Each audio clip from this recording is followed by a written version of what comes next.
Apesar das religiões serem movidas pela fé, provas factuais que corroborem com algumas passagens ou eventos registrados nas Escrituras Sagradas são importantes, seja para conseguir espalhar os ensinamentos de Deus aos incrédulos ou para entender melhor a nossa história. Hoje vamos trazer para você algumas evidências encontradas pela ciência que coincidem com passagens ou relatos presentes nos textos sagrados. Algumas evidências bíblicas apontam que Cafarnaum, uma pequena vila de pescadores no mar da Galileia, abrigou Jesus em boa parte da sua vida adulta. Foi lá que o Messias convocou Pedro e seu irmão, como narra o Evangelho de São Marcos, no capítulo 1, versículo 16 a 18. Passando ao longo do mar da Galileia, viu Simão e André, seu irmão, que lançavam as redes ao mar, pois eram pescadores. Jesus disse-lhes: "Vinde após mim, eu vos farei pescadores de homens." Eles, no mesmo instante, deixaram as redes e seguiram-no. Simão, que mais tarde se tornaria Pedro, morava em Cafarnaum, e há bons indícios de que Jesus ficava em sua casa enquanto realizava seus prodígios na região. Contudo, nunca haviam encontrado nenhuma evidência material da residência do apóstolo, até porque esta região não foi tão explorada pela arqueologia. Mas isso mudou com a descoberta de uma casa típica da época do Império Romano, que possuía fortes indícios de não só ser a casa do discípulo, como também de abrigar as primeiras reuniões e ser um dos primeiros locais de celebração da igreja primitiva. Embora fosse um pouco maior do que a maioria das casas da época, sua estrutura era bastante simples e comum, com telhado de palha, paredes rústicas, seguindo a forma habitual deste período. A residência possuía algumas salas pequenas agrupadas em torno de 2 pátios abertos. O mais impressionante foram as evidências que encontraram das mudanças feitas no local nos anos imediatamente seguintes à morte de Jesus. Foi como se a função da casa mudasse completamente. O cômodo principal foi inteiramente rebocado, do chão ao teto, o que era extremamente incomum na época. Além disso, as cerâmicas e os utensílios domésticos, como panelas e tigelas, foram substituídos por grandes potes de armazenamento e lamparinas que funcionavam com óleo. Essas mudanças apontam que o espaço deixou de ser uma residência comum, que abrigava uma família, e passou a ser usado para realizar reuniões comunitárias, possivelmente os primeiros encontros entre cristãos, sendo um fator-chave para mostrar como foram os primórdios da igreja. Por mais que essas alterações mostrassem a mudança no uso da residência, que assumia um caráter mais comunitário, a real importância para a história do cristianismo só foi finalmente estabelecida quando encontraram diversas inscrições nas paredes que traziam mensagens como: "Senhor Jesus Cristo, ajuda o teu servo. Cristo tem misericórdia", além de diversos desenhos de barcos e cruzes e do nome de Pedro, que também é mencionado várias vezes. Tudo isso indica que aquela era realmente a casa do apóstolo, que após a morte de Cristo tornou-se talvez a primeira igreja cristã. Mais tarde, no século V, o espaço de culto foi substituído por uma igreja octogonal, melhor projetada para seus propósitos, e aos poucos as ruínas do santuário primitivo foram abandonadas, até cair no esquecimento, para serem redescobertas mais de 2000 anos depois. Algumas passagens bíblicas apontam para um terremoto de grandes proporções que teria se dado sob o governo do rei Osias. Um exemplo está no livro de Zacarias 14:5, e diz o seguinte: "Fugireis pelo vale aberto entre as montanhas, porque este vale se prolongará até o lugar do julgamento, e fugireis como fugistes do terremoto no tempo de Osias, rei de Judá. Então aparecerá o Senhor, vosso Deus, com todos os seus santos. O evento também é contemplado nos livros de Ezequiel, no segundo livro das Crônicas, e em Amós, a obra profética mais antiga. Tudo isso indica que foi um fenômeno de bastante notoriedade e que, por isso mesmo, Deus quis nos mostrar, através de vários profetas e escritores, que foram inspirados pelo seu Espírito Santo. E não é para menos. A história por trás desse grande tremor medita sobre as consequências da soberba e do desrespeito ao poder divino. Apesar dos terremotos serem bem comuns no Oriente Médio, arqueólogos encontraram evidências de uma ocorrência de grandes proporções que parece ter ocorrido há mais de 2.800 anos na região de Jerusalém, o que corrobora com o relato bíblico e aponta para a confirmação de que uma real intervenção divina e não um fenômeno qualquer. O rei Osias foi um dos mais famosos do antigo reino de Judá. Ele foi coroado com apenas 16 anos e manteve seu reinado por longos 52 anos, sendo que os 24 primeiros foram compartilhados com seu pai. Osias foi bem-sucedido em seu domínio, sendo reconhecido pelas gerações e temido por seus súditos. Ele conquistou os árabes e os filisteus, além de organizar um forte exército bem equipado. Contudo, o rei aprendeu da pior forma que reinar sobre os homens nada significa perante o poder de Deus. Seu declínio se deu quando, embriagado pelo êxtase do poder e da soberba, entrou no templo de Salomão e foi queimar incenso no altar de Deus.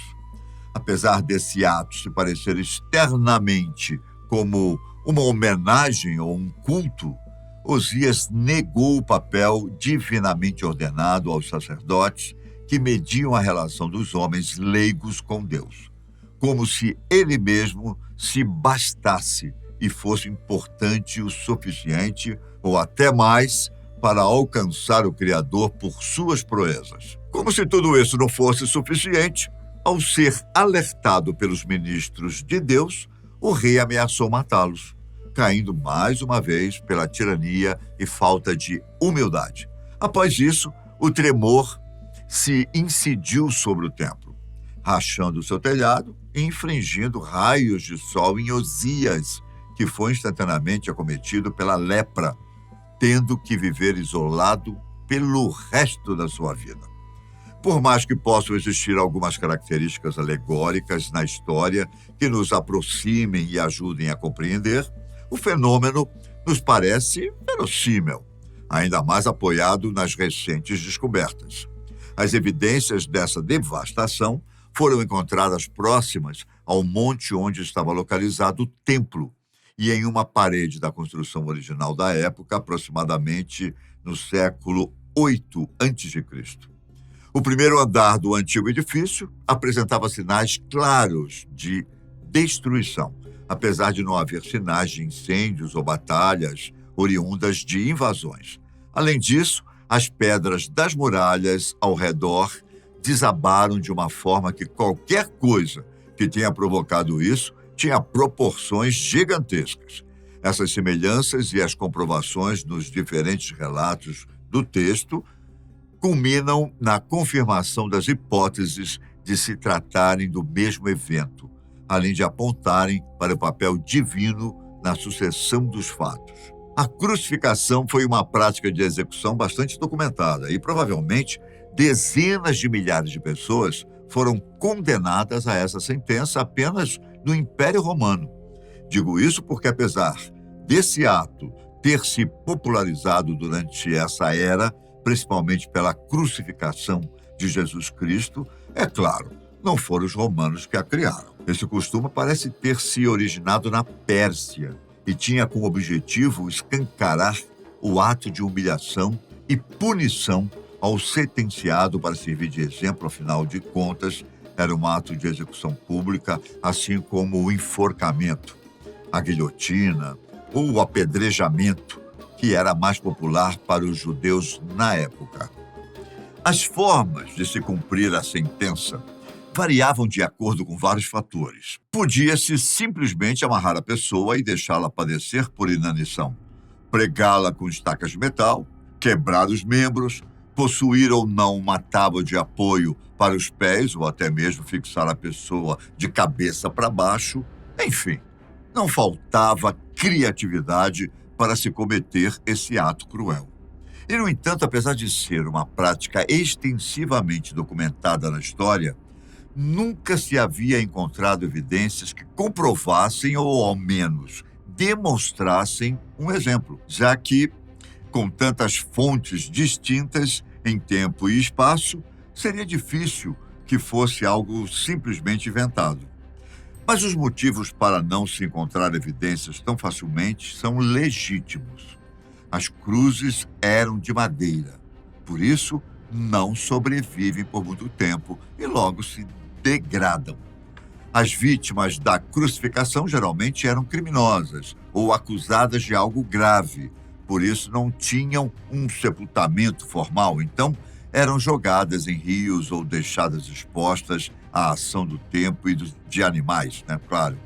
E a maior parte das lesões provocadas pela crucificação, que realmente as distinguisse de qualquer outra causa de morte, como a perfuração dos pregos, atingiam tecidos moles que se deterioram na decomposição corporal. Por isso, não deixam vestígios.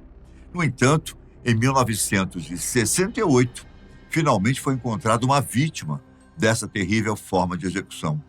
O homem era judeu e provavelmente viveu em Jerusalém por volta do ano 70 depois de Cristo. Seus restos mortais foram encontrados em uma câmara de sepultamento juntamente com várias outras pessoas, provavelmente familiares. De forma mais precisa, seus ossos já estavam em um ossário, que é uma caixa onde são depositadas as partes que não se deterioram no processo natural. Essa prática é comum ainda hoje e visa poupar espaço para a reutilização do local de sepultamento, além de ser costume em várias vertentes de religiões judaico-cristãs que assimilam a manutenção dos vestígios corporais à possibilidade de ressurreição. O que chamou a atenção dos arqueólogos nessa descoberta é que na ossada havia pés unidos por uma estaca de metal que atravessou os membros e perfurou do outro lado, mantendo um resquício de madeira, o que era a prova cabal da prática da crucificação. Essa evidência só conseguiu sobreviver ao tempo, pois, além da perfuração ter atravessado os ossos do homem, na madeira, provavelmente de oliveira, a estaca acertou um nó rígido, o que entortou a peça metálica, impedindo o seu desprendimento. Tudo isso fez com que, ao ser retirado da cruz, os pés do homem precisassem ser amputados e depois unidos ao restante do corpo para o sepultamento. Essa também foi uma coincidência que se deu muito provavelmente por se tratar de uma pessoa com posses e com família tradicional, o que possibilitou seu enterro e a preservação dos vestígios. Por ser uma ocasião rara, provavelmente a vítima sofria de algum tipo de perseguição política, ou quem sabe, não seria um dos primeiros martirizados por seguir os ensinamentos de Jesus. Bom, outra evidência externa aos relatos bíblicos e que dá suporte para a narrativa da fé são as crônicas da Babilônia, tábua de argila cunhada na língua acadiana, usada por povos babilônios que habitavam a região da Mesopotâmia, onde hoje é o Iraque, que atualmente se encontra em exposição no Museu Britânico. Um fato interessante é que, normalmente, nas descrições históricas, os relatos e pontos de vista dos vencedores são diferentes daqueles que perderam o conflito. Isso quando estes têm a chance de contar o seu lado da história, claro. No entanto, nessas duas fontes, as crônicas cunhadas no artefato histórico e nos textos bíblicos trazem os mesmos fatos, mesmo estando em lados opostos. A narrativa do texto sagrado está principalmente no segundo livro de Reis. Ele conta que Nabucodonosor II, rei do Império Babilônico, no seu 9º ano de reinado, sitiou Jerusalém pela primeira vez desde que havia ascendido ao poder. O rei judaico Jeoaquim havia sido vassalo da Babilônia por 3 anos, mas havia se rebelado, provavelmente esperando algum apoio do Egito. Mas o Egito não pôde ajudar, pois também havia sido tomado pelo Império Babilônico. Após a morte de Jeoaquim, seu filho Joaquim foi o encarregado de lidar com Nabucodonosor. O sucessor do rei de Judá ocupou o trono por apenas 3 meses, antes de ter que se render ao grande conquistador e ser substituído por um rei fantoche, seu tio Zedequias. Uma década depois, este também se rebelou. O exército babilônico, então, retornou e desferiu o golpe final no pequeno reino de Judá. A parte principal do relato, contido nas crônicas, diz o seguinte: no mês de Quislimo, o rei de Acade mobilizou suas tropas, foi para Ati e armou acampamento contra a cidade de Judá, Jerusalém. No segundo dia do mês, Adaro, ele tomou a cidade, capturou o rei e nomeou um rei de sua escolha. Ele pegou o seu pesado tributo e o trouxe para a Babilônia. Nesse contexto, o rei de Acade é Nabucodonosor II, referindo-se ao norte do império, onde a cidade de Babilônia estava situada. Ati era a forma babilônica de se referir à costa oriental do Mediterrâneo, mais ou menos onde hoje se encontra a Turquia. Portanto, a única diferença entre os relatos é a explicação de por que tudo aconteceu. As crônicas da Babilônia apontam que isso se deu simplesmente porque o imperador assim o quis. A Bíblia, no entanto, indica que foi uma punição aos pecados de Israel.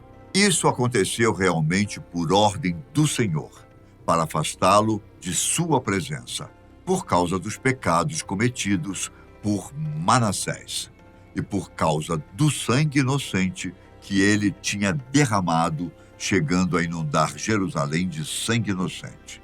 Por isso, o Senhor não quis perdoar. Agora, se você tivesse que apontar algum livro bíblico que fosse realmente difícil de encontrar alguma evidência prática nos dias de hoje, qual seria? Provavelmente Gênesis, não é? Por ser o mais antigo e distante de nossa realidade atual, mesmo que seus acontecimentos tenham deixado vestígios.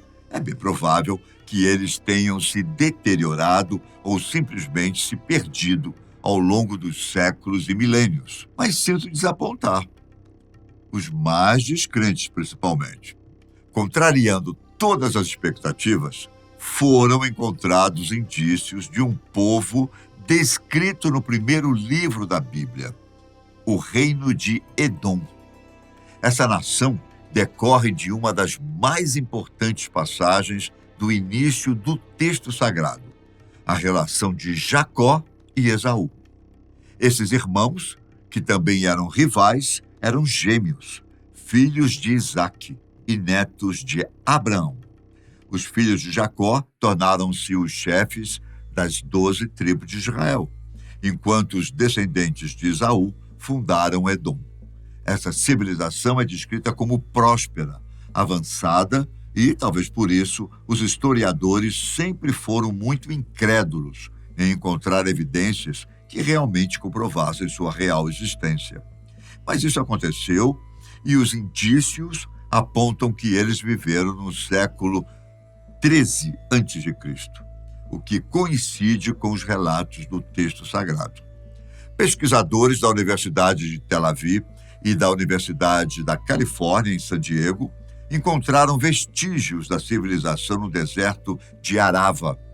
As evidências apontavam não para um povoado simples, que produzia e comercializava produtos têxteis ou grãos. Pelo contrário, foram encontradas redes complexas de mineração, produção e trabalho com cobre, como fabricação de armas e ferramentas, usando tecnologia avançada para a época. Tudo isso indica ainda que, para gerir e sustentar uma rede tão complexa, existia também um poder governamental centralizado que supervisionava todo o processo.